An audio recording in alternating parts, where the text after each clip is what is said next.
All right, so a little bit of Monday Night Raw is over, done with, kaput, and yo, it was a good show. I mean, I gotta give them props. I was like, it was a good go home Raw while setting up for the pay per view Survivor Series, but also giving us things that also, like builds for the future next week and all the other stuff. But it did good in all the process of everything. I don't think there wasn't really one match on here that I felt was a bore or just like running the mill. Like no, you're like no, everything pretty much had a point. It was good. But yeah, so comes out that pretty much everyone was right. I was like, the rumors were right. Everybody was right. Randy Orton is the guy that's going to be the next member at Survivor Series. The execution, I didn't think they leaned so heavily on like letting you know it, even though I think that most people knew it or maybe wanting it to be. I was like, but I also guess that they had to. I really feel like okay, so basically towards the end of it, after the team's been separated or whatever, uh, Cody says, "I found a guy," and he's like, it's somebody I had a legacy with." And if you don't know, Randy Orton used to have a team with Cody Rhodes and Ted DiBiase, not Ted DiBiase, but his son or whatever. I think so. Man, it's been a while since I thought about that. But they was legacy. God, they was all like, second, third generation type people. But and then he said that, but then he basically was like, like he said something and it was alluding to Prey. I couldn't really fully hear because the crowd started cheering at that point. But I was guessing, I was like, it's alluding to Viper. And then like once you hear everybody in the crowd chanting Randy, Randy, Randy, he's sort of like, yeah, that's not just the voices in your head. Yeah, everybody gets it. They know it. It's Randy Orton. They didn't say Randy Orton, but they said Randy Orton. Yeah, so it's gonna be him.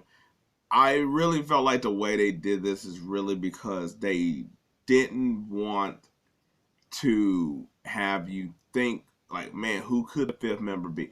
Most people know it, all the other stuff. The problem is the crowd is going to be in Chicago, and I think they want to nip in the bud right here, right now, while not showing Randy so he can get the big pop at Survivor Series, but also so it can shut the hell everybody up before they could just start chanting CM Punk. Will there be CM Punk chant? Probably so. But it quells all that down to where it's like, who's the fifth member? Who's the fifth member?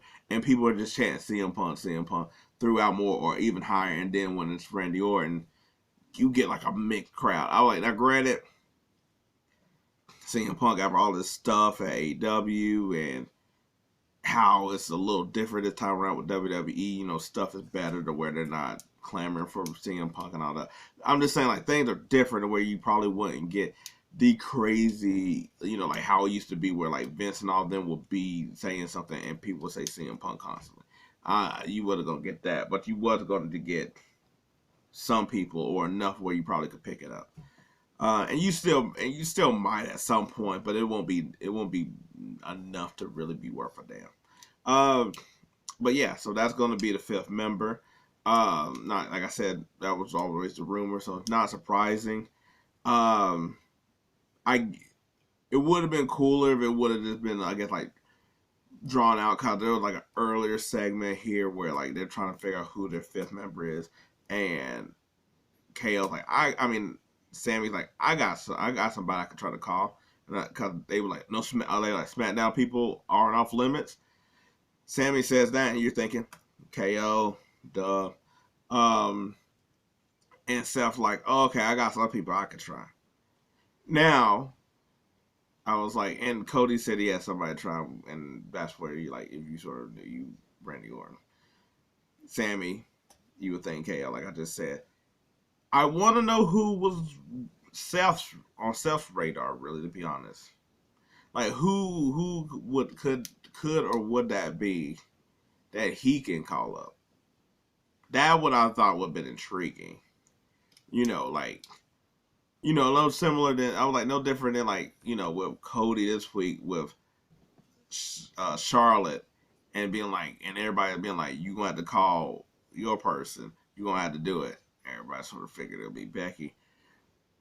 But it's like who would Seth be able to have enough to call up for a situation like this?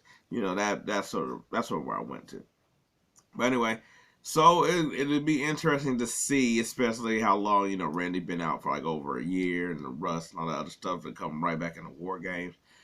I will say that it was very cool that like as they said that, like it's Randy Orton. Oh, wait, Cody might have did say Randy Orton. Either way, they panned to Jey Uso at the same time he said it, and he had a concerning look on his face, almost like, damn, another one. And I mean, at this point, Jay probably got it with everybody because he was in Bloodline. They do it with everybody. So, but Randy, I was like, they're not gonna have. I was like, I mean, probably at the pay per view, they're gonna probably see. Kind of like, can they show? Can they? They probably ain't gonna show him on camera. It probably won't be until War Games that he actually pop. I mean, until the actual game, till he pops up. Cause I imagine that I'm like, they're not gonna be able to allude to anything with them in that amount of time. Cause I doubt they're gonna show up on SmackDown, and I doubt they're gonna show Randy before his big pop. Even though I was like, I wasn't wondering how they're gonna do that. They're gonna show up in the case or not. Anyway, it'll be very. See how they do it, how they execute it. But so to start the show, I like Drew McIntyre come out basically trying to explain why he did what he did to Jey Uso.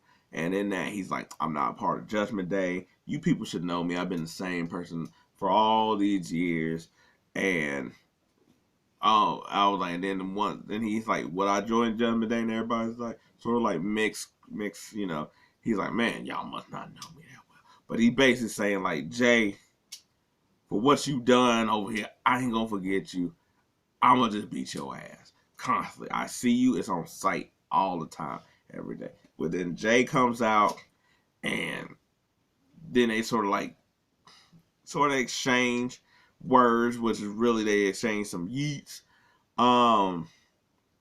Then both sides, Judgment Day show up, then his side show up, and then that's when they're over here talking, and Adam Pearce shows up like, no, we're not doing this. What y'all need to do is figure out your fifth member and figure out who's going to represent each other in the bench match. So that's pretty much what happened in the very beginning. Then after that, we got Nia Jax and Raquel Rodriguez, and went longer than I thought it was going to. I mean, which I was like, when you got two sort of powerhouse people, you sort of got to let them build. I mean, with any match, you sort of gotta let them build. But I feel like with bigger people, like like when you like how we're going like how they got like Bronson Reed or Ivar, you gotta let them build up to really get it going and show the strength. Where like the flippy dude, they could just start flipping. But yeah, no, it was a really good match. I was like, to be honest, they let Raquel dominate quite a bit with Nia. A lot of her stuff takes a lot of time where she got to like clothesline the hell out of her in order to make a statement. So, but then she was able to knock her outside the ring, and she was really taking it to Nia. And it sort of really turned once Nia pushed her ass into the pole. Picked her up on her shoulder, knocked her into the pole. Then after that, like Raquel's back was pretty much being worked over and being hurting the whole time. So every time that she tried to pick up Nia Jax, which I mean, before she could never really pick up Nia Jax, so her doing the back thing, I guess, drives it home. But it really came down to like a cool spot where Raquel, I was like, Nia Jax was about to do the, which also too, I was like, Nia Jax pulled out the Uranagi, like how Samoa Joe does it when he's in the turnbuckle and he just I was like, she pulled that out. I'm like, okay. I was like, she's pulling out some. I was like, she's pulling out some new moves. Okay, all right. But she was in the corner. She had Raquel on the ground, about to do the dive on her or just the squash, and Raquel tried to pick her up, try to power bomb her, and you can, I don't think they would. I was like, okay, so there was another spot earlier that was like she was trying to pick her up for, I guess, like her finisher or whatever, and she just couldn't. But she folded, and it was so weird because she folded backwards and like on like her legs, and I think she meant to collapse anyway. But the way it looked a lot more, ooh. I mean, which I'm fine with because I'm like, it looks more realistic. It's like, ooh, but she tried to power bomb her, and in that she ended up getting squashed anyway, and then Nia did another squash just to settle it and beat Raquel. And that's that. So, but it was a good match. I liked it.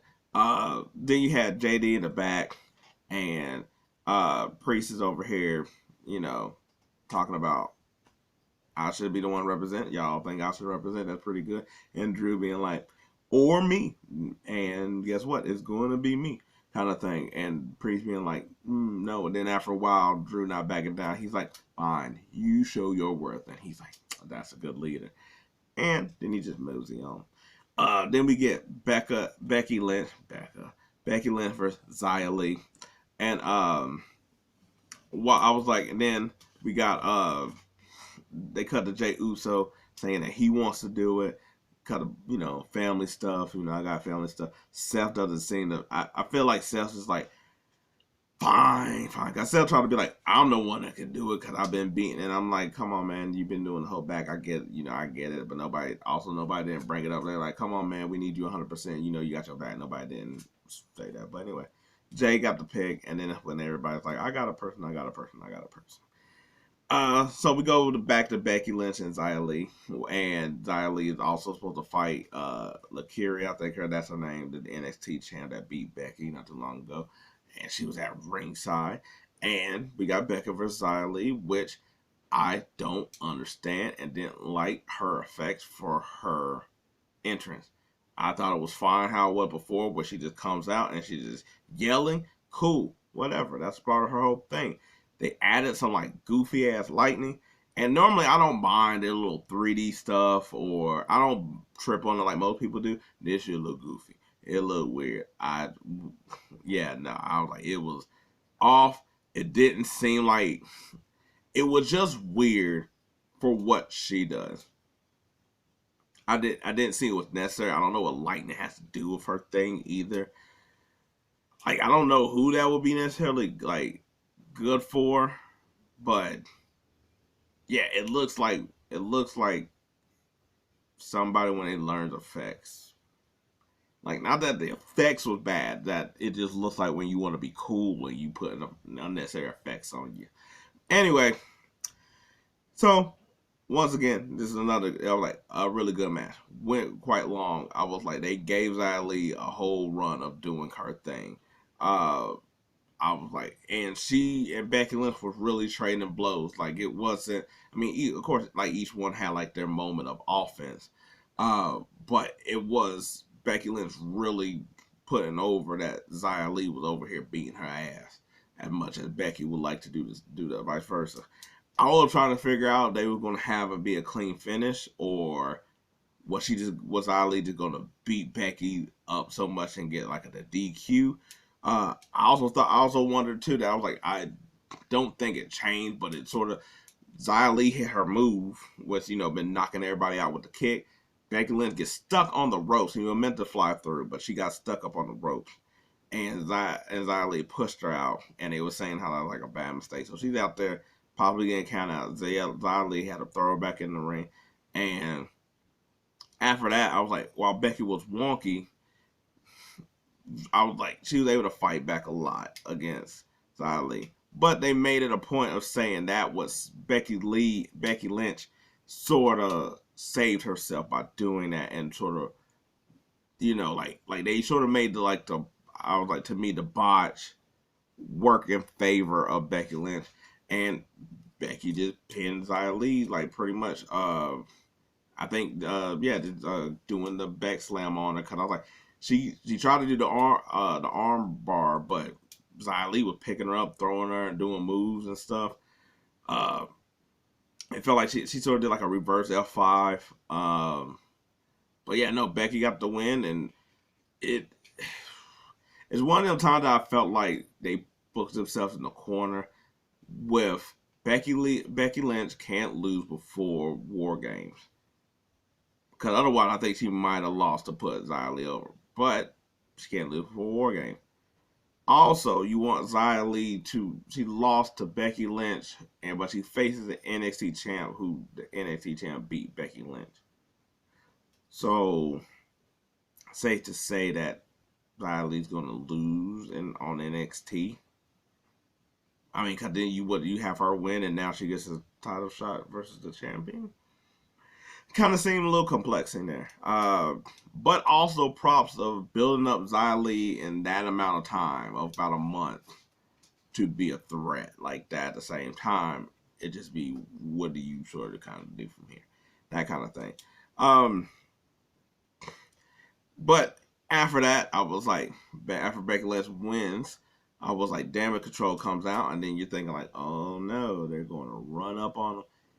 Then her other teammates, Charlotte, Shotzi, and Bianca, show up to fight Damage Control, and everybody brawling.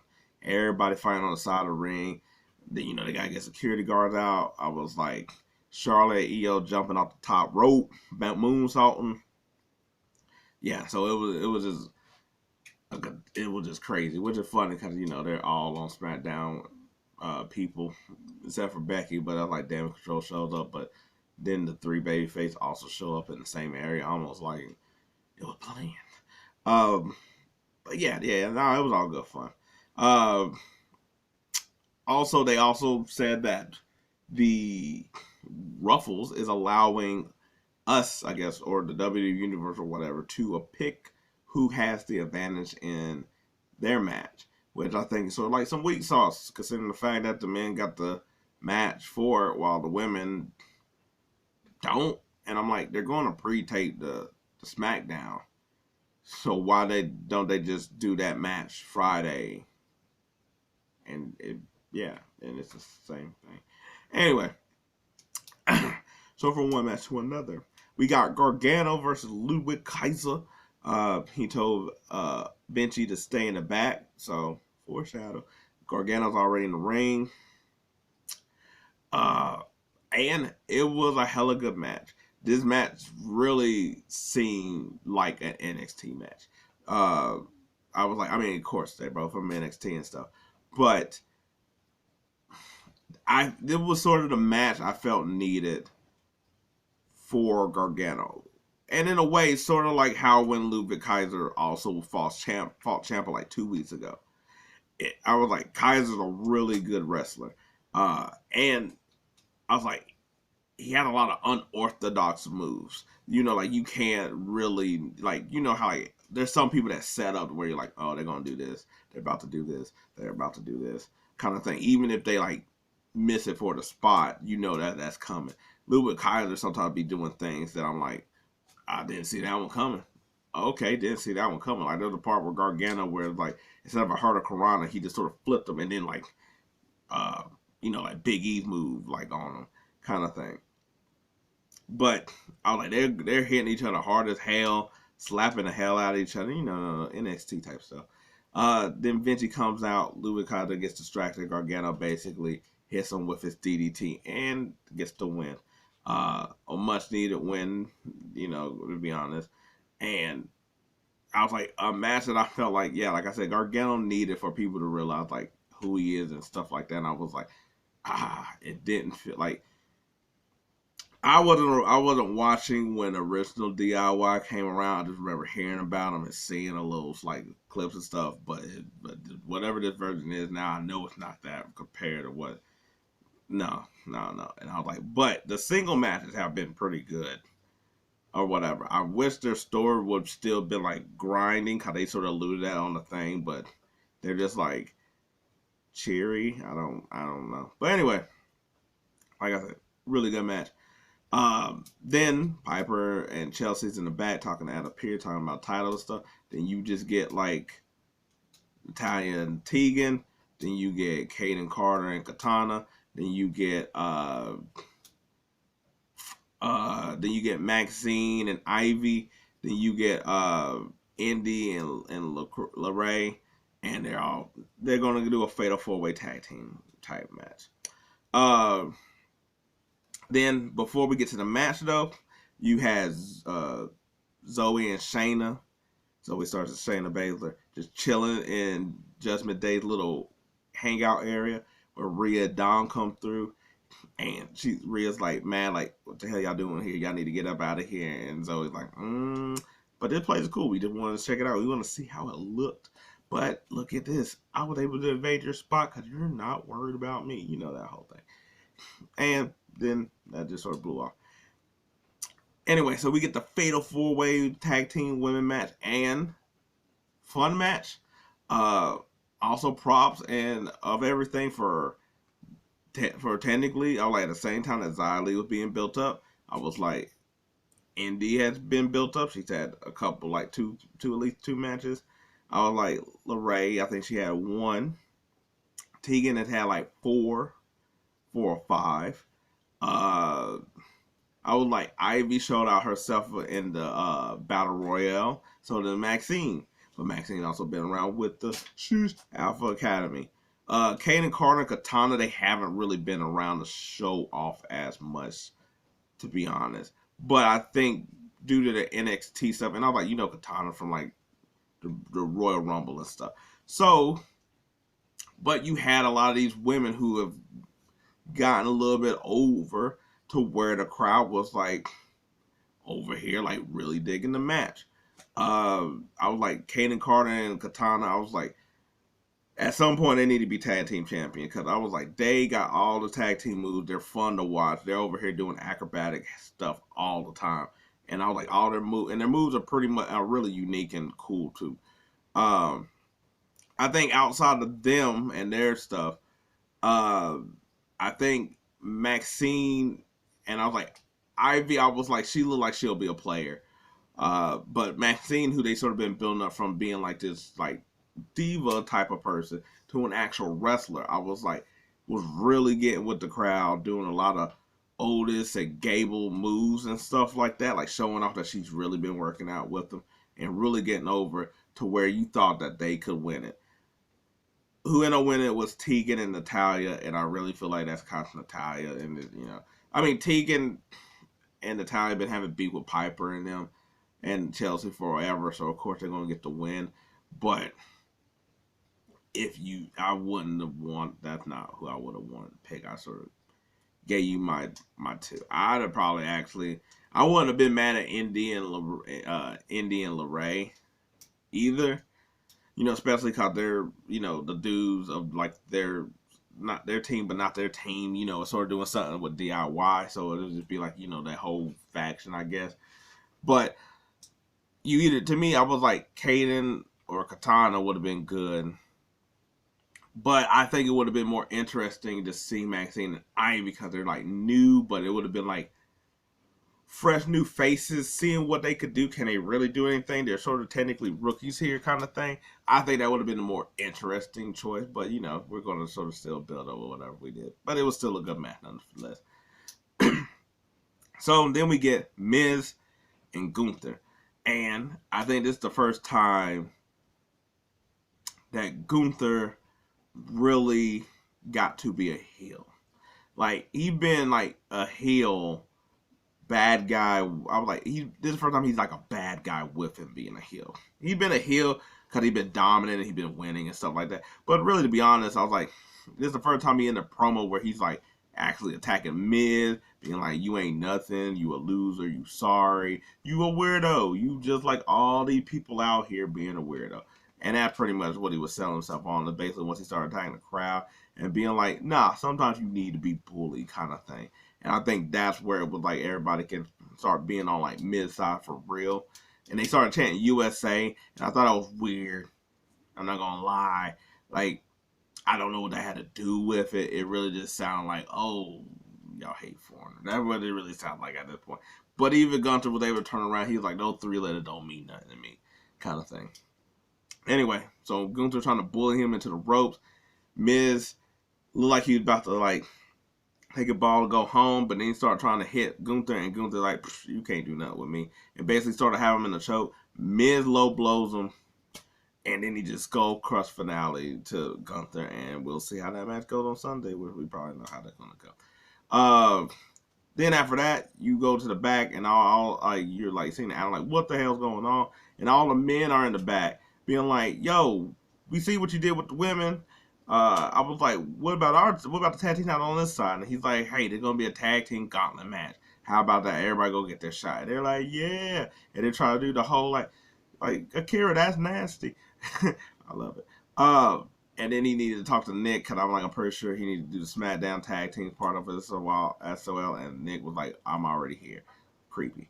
I was like, he's like Santa or something like that. Anyway, so Jay's in the back about to get ready, and you see him talking to Seth, and he's like, I got this ooze, yeet, you better get yeet, all the other stuff. This Seth sort of like looks at him, and then he's like, okay, I'm gonna get serious. It's like you can tell Seth to not really believe in Jay, but anyway. They were about to get Shinsuke and Gable in a match. Either before or after this, you see Seth go talking to Seth and Sammy talking to Jey Uso, and he back to being like, yeah, I'm gonna do this. Yeet, I got this back. So he got the mojo back on or whatever. Never mind, that was before the match. But anyway, you get the point. Shinsuke versus Gable, I was like, this was a fun match. I was like, we sort of already knew it was going to happen here. He just trying to do that trifecta thing of taking out Alpha Academy. But yeah, I was like, pretty good match. I was like, it was solid. I guess this is the one where I was like, it didn't fully. I was like, yeah, it didn't fully capture me as much as the other ones did. So I was like, it was a good match. Anyway, Drew versus Jay comes out. I was like, basically, Drew was being Uso quite a bit. Don't get me wrong, Jay got like offense in, but I was like, first of all, I did not know how big Drew McIntyre was. I know he was big, but how he stood over Damian Priest, I was like, this dude is huge. But yeah, no, I was like, Jay comes out. There was a point where Drew threw him onto the announcer table, and then he like, that's how somebody get yeet. And it's like, all right, cool. That's what we're doing today. But yeah, no, Drew, taking out the shirt, giving him the slaps, hitting him in the head. I was like Jay doing his like little rock feature where he actually spit in his hand and slapped him, and I feel like that's a little too much. But anyway, theatrics. I will say the ending was surprising that he didn't hit him with a claymore. He basically took him off the rope and not future shocked him from the top rope. He future shocked him, DDT, and got the win. And I was like, man, that was very smooth and convincing. Damn. All right. Then after that, Rhea comes out telling him to beat his ass some more. Drew tries to do it. Then the rest of the gentlemen, they try to come out and about to beat him with a chair. Then I was like, then Cody and all them come out, and then they all got chairs, they all fighting or whatever, and that's when Cody does his whole legacy speech, basically alluding to Randy Orton. And that was Raw. Like I said, it was a really good show. I was like, go home show, connected for next week's show. Yeah, I was like, there's nothing bad to report about this show at all. There wasn't any boring matches really at all. I was like, well, not even really out there wasn't any boring matches that I had a problem with. But anyway, that's my Raw recap. I was like, went long than normal. But hey, like I said, there was a lot going on in this main show going home, and it was a lot of fun and really enjoyed it. Anyway, that's my recap. If you liked it, I appreciate it. Thanks. If not, hey, maybe next time. But until then, we'll see you for War Games. Yeet.